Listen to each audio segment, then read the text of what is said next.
Thank you. Ooh. How's everyone doing this morning? Yeah. Kathy oversold it by saying it was going to be fun and funny, all right? Just brace yourselves because it's not going to be that much. I do want to share with you this morning because there are a couple things really passionate about, and one of them is the student ministry here at Grace Church. And I want to say thank you to Pastor Rob for allowing me to do this, and thank you to Kathy for allowing me up here this morning.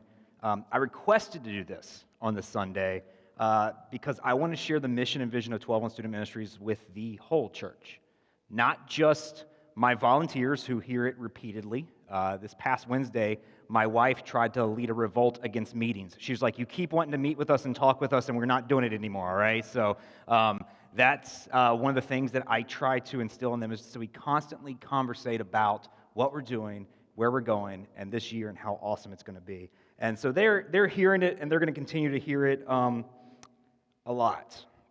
And our students, they hear it, they see it, even if they don't always recognize it. We put it out there repeatedly on Sundays and Wednesdays, what we're doing, where we're going, and what's happening down the road.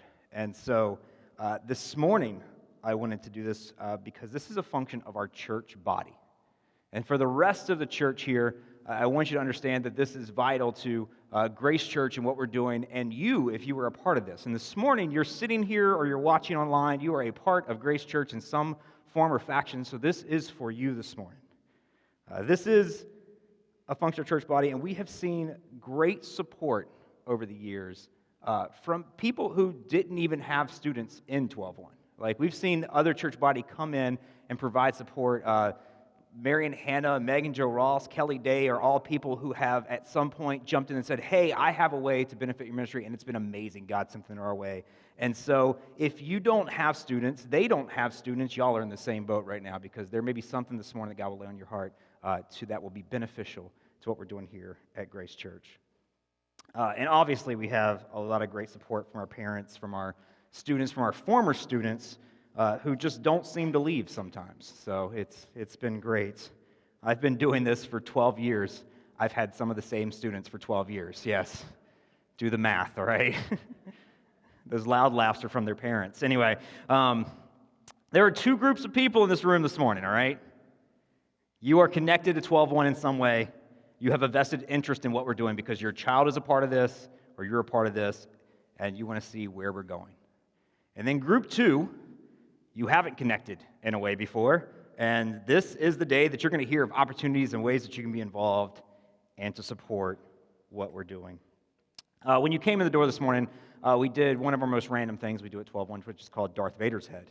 The reason it's called Darth Vader's Head is because there was a Wednesday that I was looking for something to collect responses from, and there was a Darth Vader's Head Halloween bucket sitting in the exchange. So we started putting slips in there, and from that point on, it just became Darth Vader's Head. And it's something we do every Wednesday to get some feedback from the students on whatever the topic is for that night. And so when you came in this morning, there were a couple guys that were hitting you up for responses, and thank you for everyone who filled one out. I'm going to read out some of these real quickly so that we can get an idea of where we're at in this room for what youth ministry is. It said youth ministry is blank. First one is great. It's Robert's denial of growing old. That was good. Thank you to whoever said that. It's not. It makes me very aware of how old I am. So youth ministry is Parker's favorite. Youth ministry is putting me outside of my comfort zone in a good way. Youth ministry plays a vital role in social development with like-minded Christian people. And they signed it with their initials, even though I don't know who you are. All right, thank you. It's wonderful for my grandchildren. So it is vital for teaching and encouraging our youth. It's not the same without Chip, Robert, or Casey. It's all right, you got all three of us. So it's super. It's fantastic. It's challenging. Youth ministry is the future of the church and the world. It's important for all youth. It's a family. It's awesome. It's fun. It's a great babysitter. And then two of you guys put in blank slips because I don't know why, but you just thought that would be fun. So you just couldn't think of anything. I know, you're on the spot. You're just like panicked. Vote for third candidate. All right. That's where we're at this morning is all those things. And several of those are true, and some of those will correct in the future. But I want to talk about Tweleveone specifically. That's youth ministry here at this church. Like I said earlier, I've been involved for 9 years. 12 years. I've been the student pastor for the past 9 years. And it's been amazing to see growth and development and where people are when the light comes on, when they make those decisions. It's truly an honor. It's absolutely incredible. And I told you it wasn't going to be funny. So anyways. So this morning, as we talk about 12:1, I want to start with what 12:1 is. And it comes from Ecclesiastes 12:1, which means to remember your Creator in the days of your youth. And this is what we do. We put the focus on God with a student emphasis while they're young. Second half of that verse is something like, before you become old and your days are horrible, right? And like, we don't keep that part in there, but they all know about it, right? I tell them, I'm starting to reach the second half of this verse. It's one of those things that happens. But students are so full of energy, they're so full of life, and they're still making decisions that are going to affect them for the rest of their life. And that can be very, very scary, I know. But it can also be opportunities into there as we build and develop these foundations of faith for the future.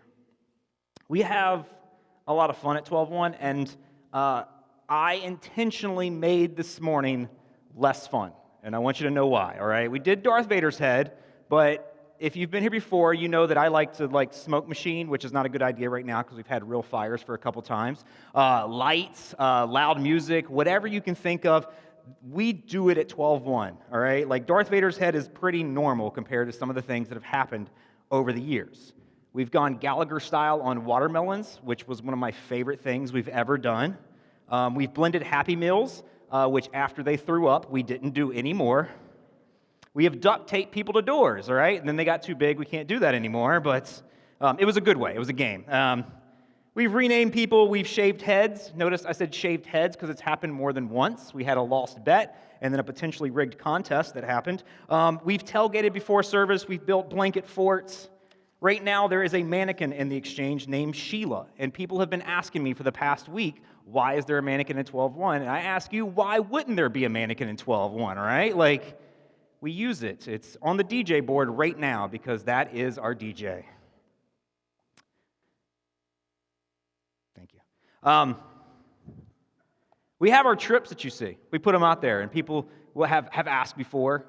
This past one, we went on a winter getaway, and it was this giant mountain cabin in Pigeon Forge. And so many of you adults wanted to become volunteers suddenly when you saw that. You were like, you know what? I suddenly have a passion for youth ministry that just developed when you showed me the pictures of the mountain house that you're going to. We have Camp Won't Wanna Leave, which has been great. We're going to have a lot of things come up this year.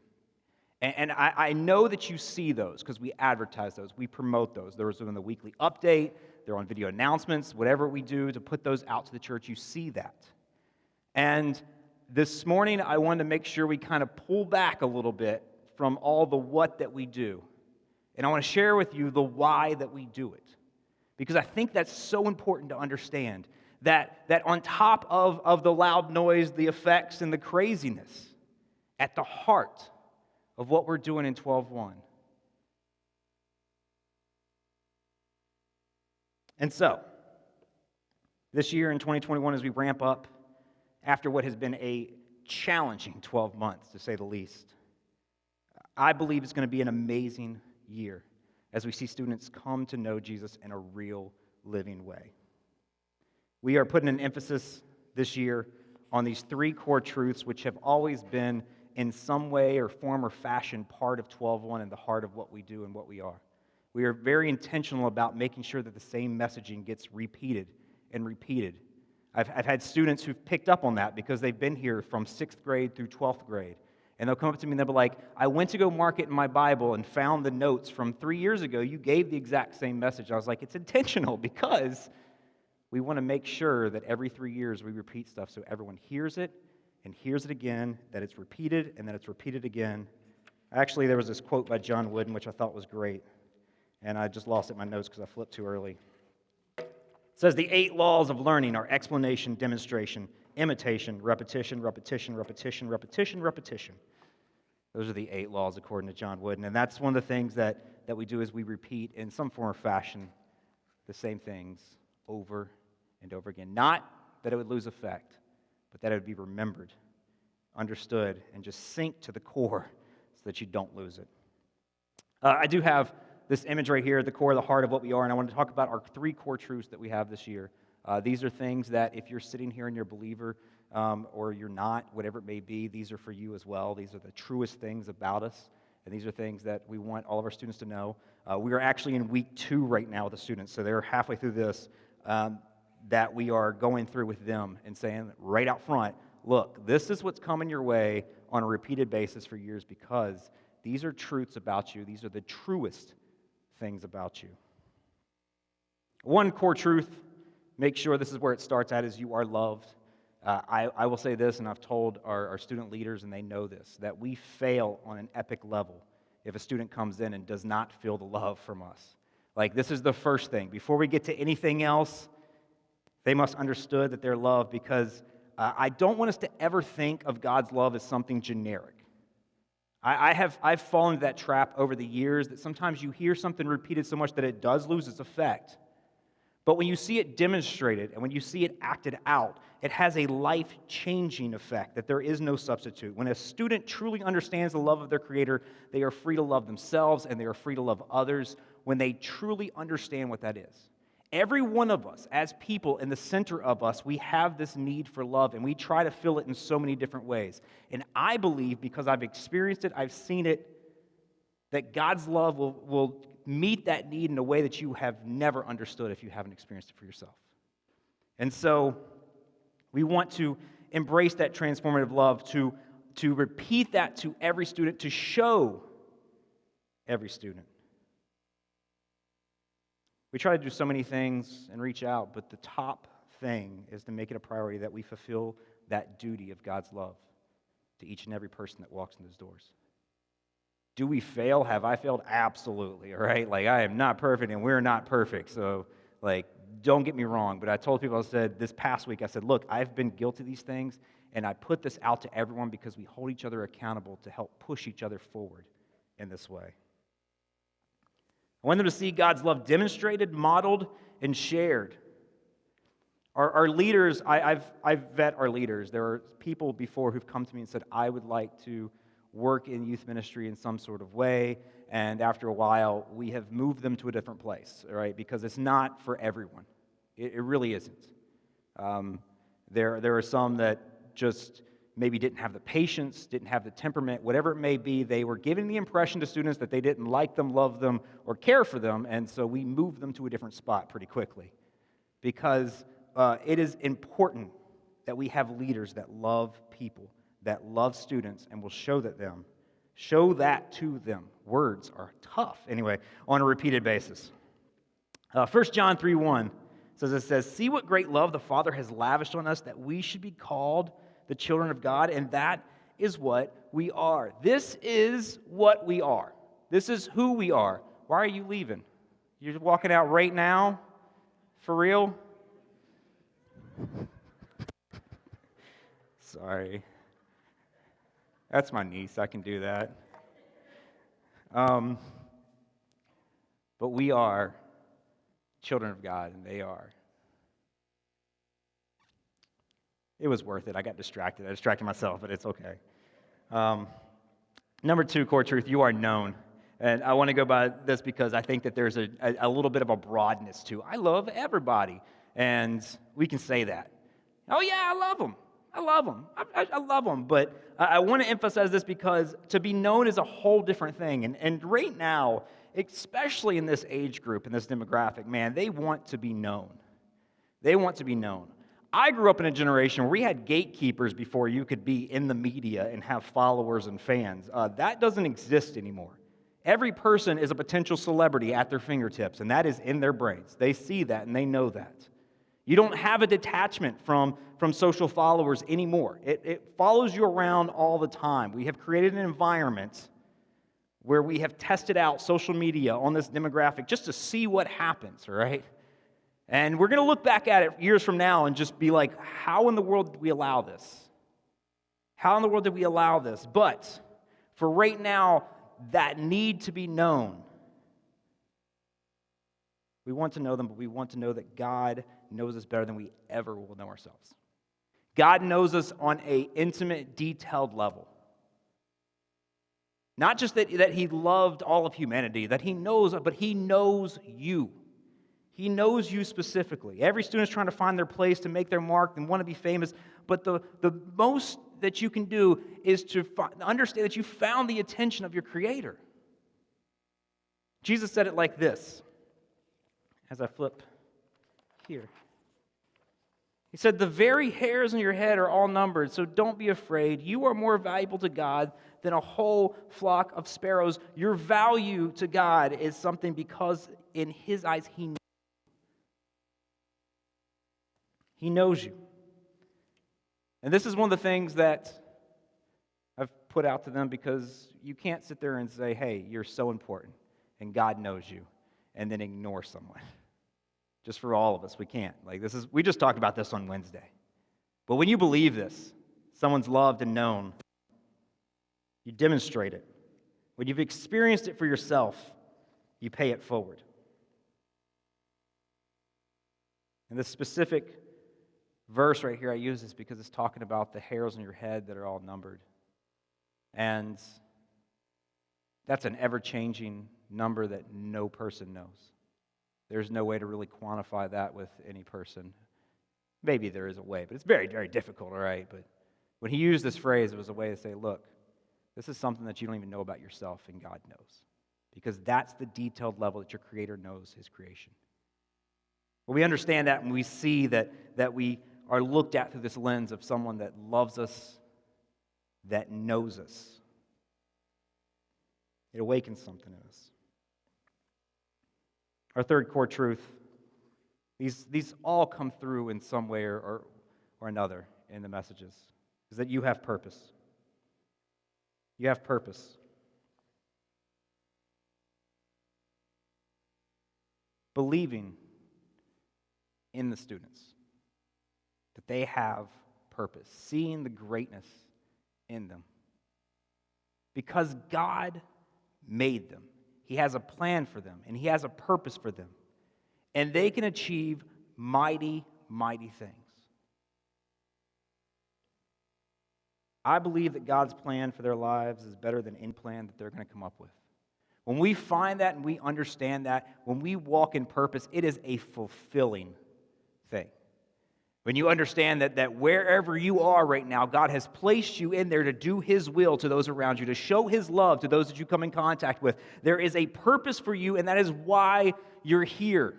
If there wasn't and we didn't believe that, we would just try to get them to convert and just send them on their way. It's not about that. It's about the fact that God made them for a reason, and their life has a value, and they should walk in that. Walking in God's will daily. I believe that there's so many options that everyone's faced with, especially students, and I said that, and I believe that Jesus was getting to that when He said, the thief's purpose has come to kill, to steal, and destroy. There are so many things that seem appealing, but they're traps because they want to pull you. Yeah, it's up there. But my purpose is to give them a rich and satisfying life. This is not physical, monetary riches. I do not believe that be the case. This is not going to be a prosperity gospel message where I tell you, look, Jesus said it, you can all be rich. No, I don't believe that to be the case at all, because what I believe this is that when you understand the fulfillment from knowing why you're here on earth, that question that plagues every one of us as humans, that we're all searching for. And I believe to be the case that we have that answer, that we have that truth, that I have seen that for myself, and I know others that have seen that for themselves, and we come together and say, hey, look, if you're looking for this, look to the one who made you and what He did for you and how He saved you. This is the purpose that comes. I did it again. I flipped my notes too early.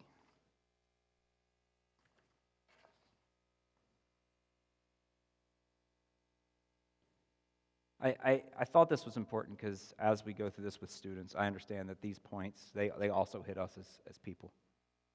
And a lot of us, we identify as different things depending on our education level, our economic level, our social level, whatever it may be. But the truest thing at the heart of all of us are these three truths right here, that we are loved by our Creator, that He knows you.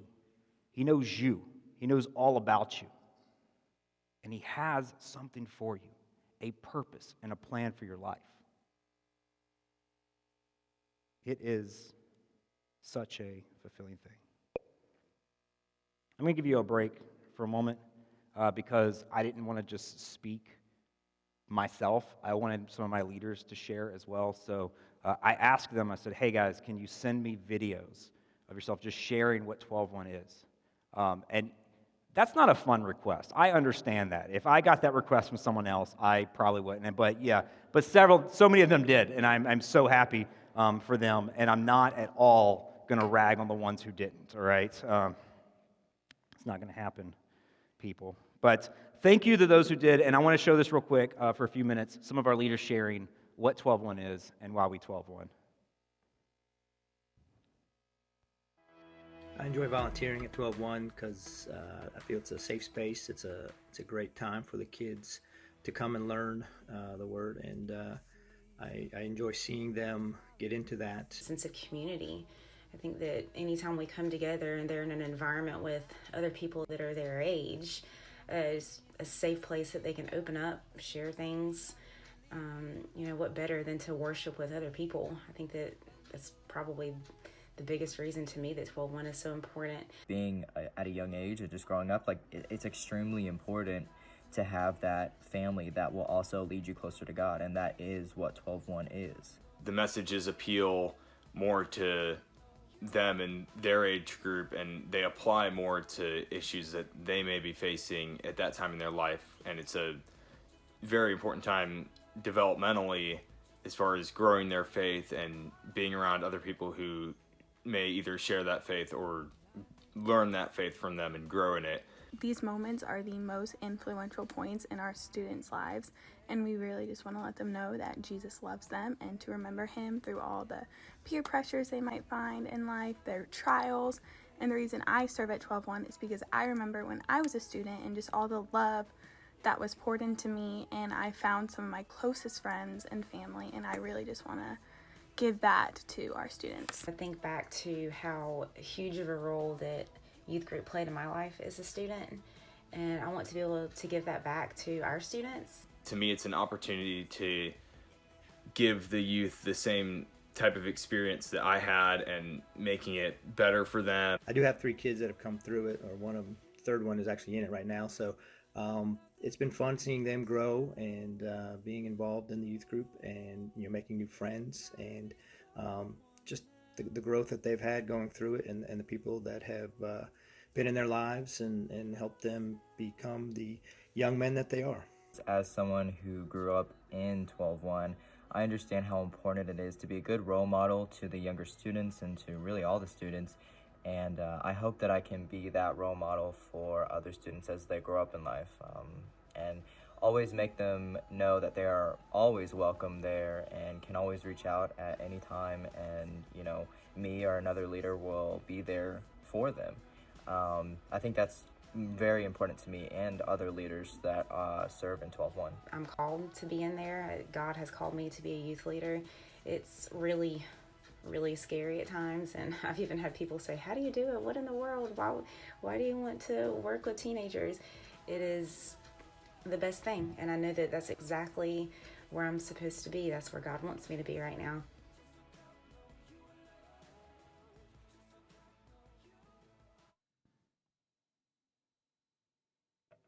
Those are some amazing people that volunteer in 12:1, and I get way too much. Who's laughing? Why are we laughing? Huh? Oh, did it? Oh, let's watch it again. All right. I'm just checking. No, they're all great, and I'm very, very thankful for those. I get way too much credit for all the work that they do, and so I wanted to make sure that was highlighted. Now it comes to this part. When we do a 12:1 message, there's a part that's called the application. This is the do this. This is where we take what we've talked about, the truth of the gospel, and then we say, all right, so how does it affect me? And what should I do with this knowledge? And so this is where it's coming. Don't act like there wasn't going to be an ask this morning, all right? I'm going to get up here and I'm going to put this out here, but there's something that affects you, and this is it. Do this. Number 1, pray for 12:1. It's coming your way. All right, I want to make sure this is emphasized and this is out here because I want you to understand what this means.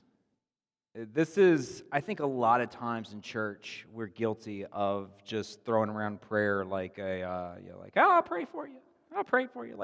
It's the least I can do. And most of the time it is the very least that we can do, is just to sit there and say, I'll pray for you.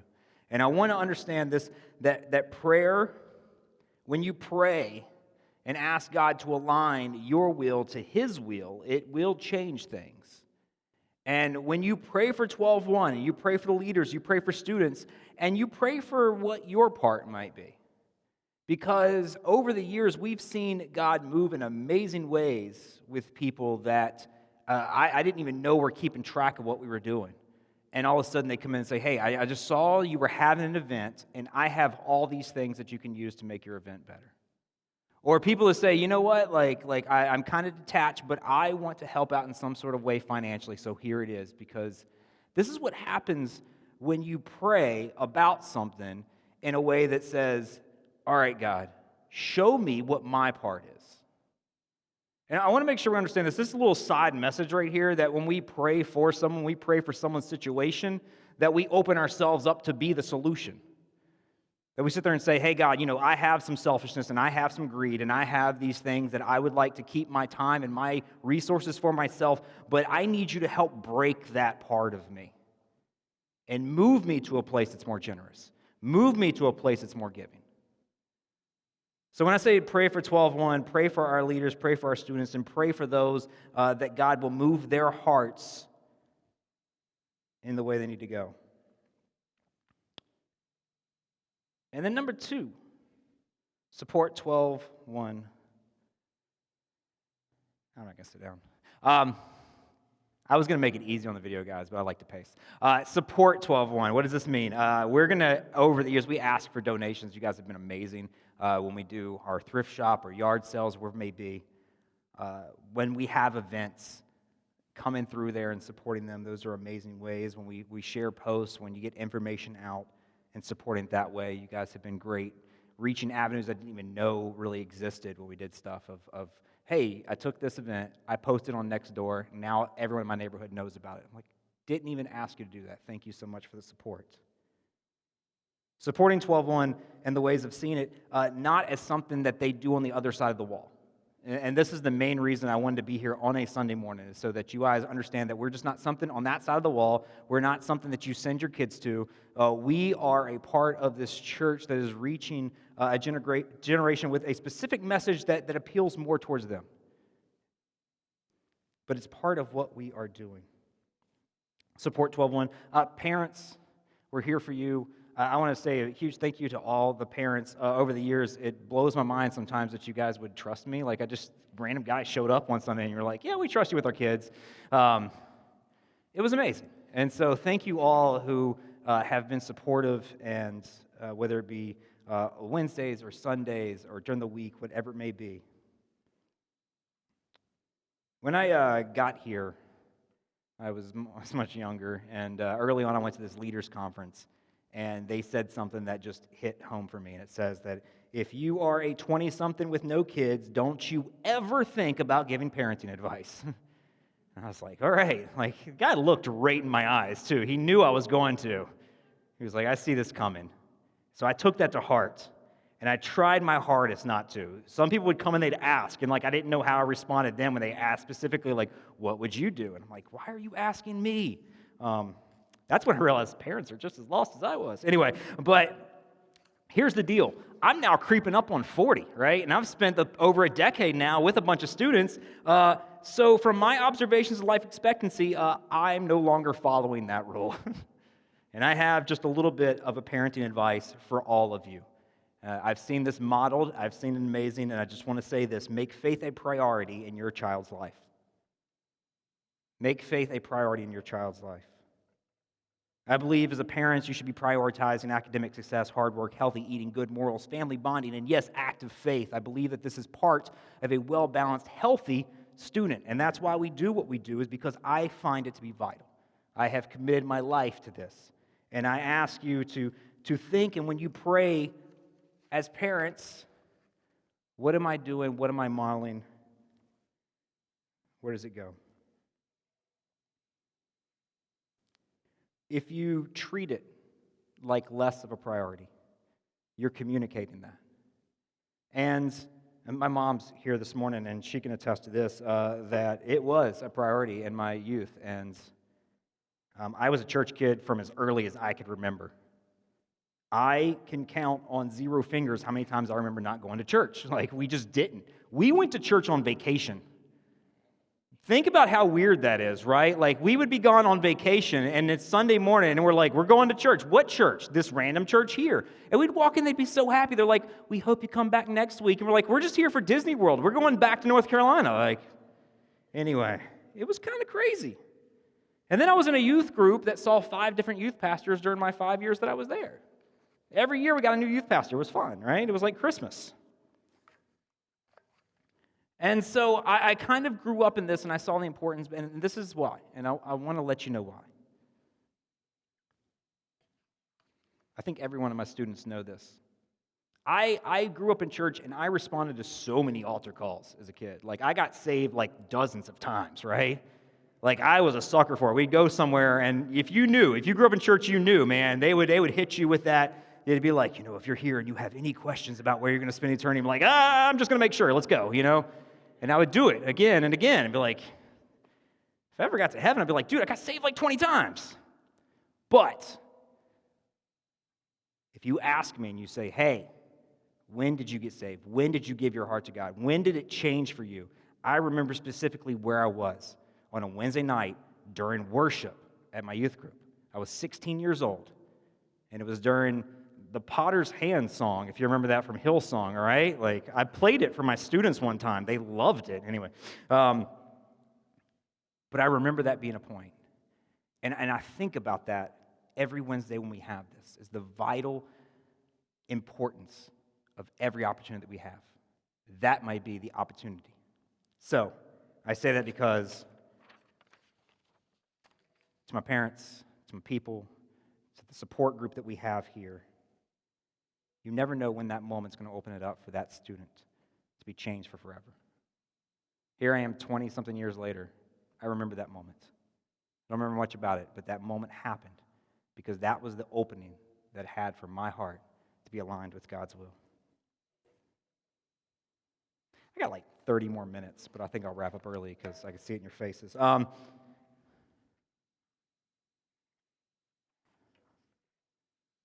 Sometimes I look at my notes and I was like, man, I was just ranting. That's not even like actual notes. Last couple slides. 12:1 is not the future. Can we put that slide up there? I want to make this clear because I think that this is something that we have a mentality we can kind of fall into, that like 12:1 is the future of the church. It's the batter who's on deck. He's coming up next.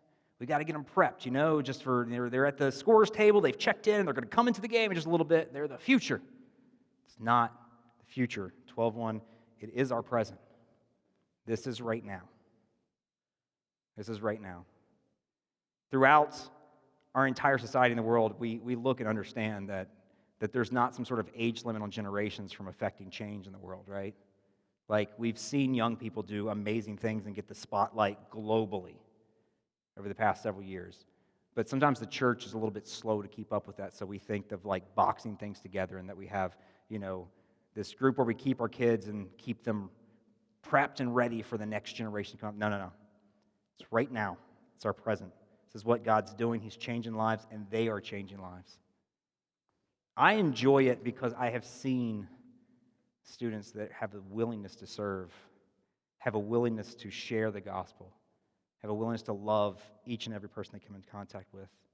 They are an active part of this church. They are hands and feet that are working right now. And whatever we can do to facilitate that, to encourage that, and to build off that, I think is amazing. Be encouraged by what God's doing. Be involved in what God's doing. I believe that the truth of the gospel is worth hearing, repeating, and it's worth modeling. And I believe this generation needs it more than any. I want to thank everyone here for your time, attention for this. I know it's a little bit different than what we're used to with Pastor Rob. I apologize. I they put it out there in advance and let you know that I was going to be speaking. I always try to surprise you guys so that you don't stay home. But for those that were watching earlier and have tuned into WandaVision, anyway, but for the rest of you, thank you so much. Thank you to my leaders. Thank you to the parents. Thank you for everyone who makes 12-1 what it is. It is my honor to be able to serve in it and to see what God's doing, and I am so excited about this year. Thank you, guys.